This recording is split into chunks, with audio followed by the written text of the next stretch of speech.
Què tal, queridos míos? Com esteu? Bueno, sempre sabeu que jo comente les coses en ironia, sarcasme, però sobretot en molt de respecte. Sempre que plou he comentat la situació de com estan els carrers d'Alcoi i és moltíssima la gent, no s'ho podeu imaginar, que m'ha enviat missatges de que s'ha caigut, de que ha tingut un accident lleig important per culpa de desbarar-se o de com estan les aceres. Bueno, pues nada más lejos de la realidad. Ahir la meva germana per l'avinguda del País Valencià es va pegar un esbaró i un ostión memorable. De fet, Elvira i Sori de la notaria dels abogats i demés la van a replegar de terra.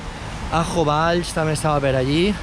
Vamos, que en un moment em va muntar un siri del copón, porque ¿quién no conoce a Annalyn?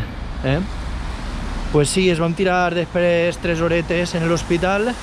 Agrair a tot el personal de l'hospital, per suposat, faena professional, no perquè ni mos conegueren ni res, cada un pues, fa la seva faena i en este cas pues, la van fer molt bé, però los tiempos d'espera són los tiempos d'espera.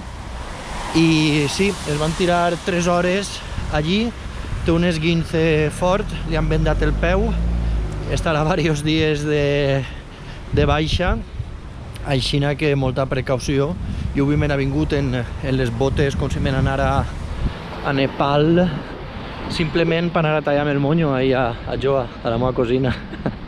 Unbelievable, increïble. Me río por no llorar.